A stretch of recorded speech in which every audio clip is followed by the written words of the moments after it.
McDaniel started out with cases here in the Bessemer Cutoff some years ago. He was placed on probation. He had a split sentence. Damian McDaniel is currently facing 25 charges for a 72-hour period. He's accused of killing 6 people and injuring 20 more, but his criminal history begins years before that, when he was only 17 years old.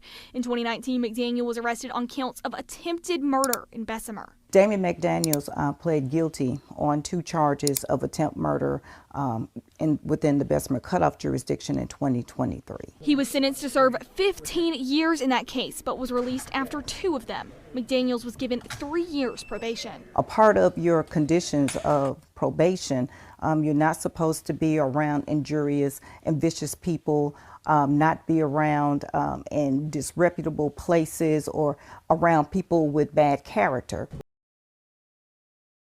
Hey folks, Dale Jackson here for Yellowhammer Now. Are you ready to be surprised? Well, you should be, because the individual who decided to open fire on a crowd of people in order to kill someone who was allegedly involved in illegal activity was involved in a bunch of illegal activity of his own before he decided to kill 6 people in 72 hours. A complete shocker to my system, and I'm sure a complete shocker to yours. We filed a petition to revoke his probation based upon things that were seen on social media. He was in violation of at least 2 of those conditions. After McDaniel's recent arrest, Washington says they discovered even more ways he was violating his probation. When they executed the warrant for his arrest, there were guns found in his possession as well as marijuana.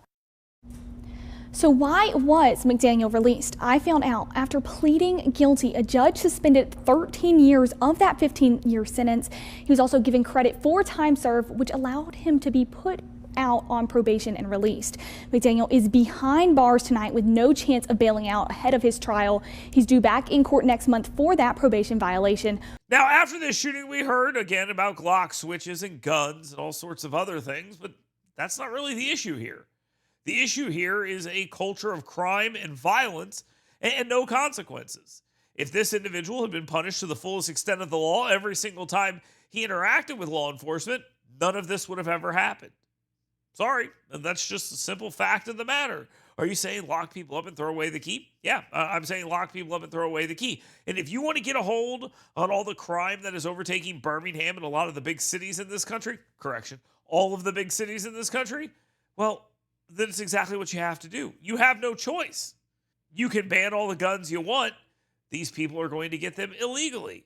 You can make new crimes out of Glock switches and all sorts of other things. They're going to do it anyway because it's already illegal.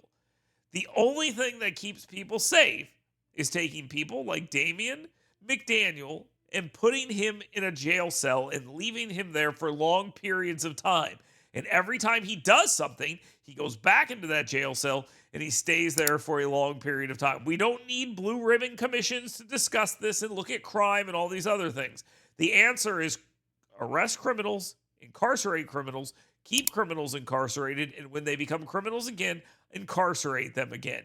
It's that simple. That should be what the mayor of Birmingham is pushing for. That should be what all these mayors are pushing for. Lengthy prison sentences to keep people who cannot play by the rules inside cages.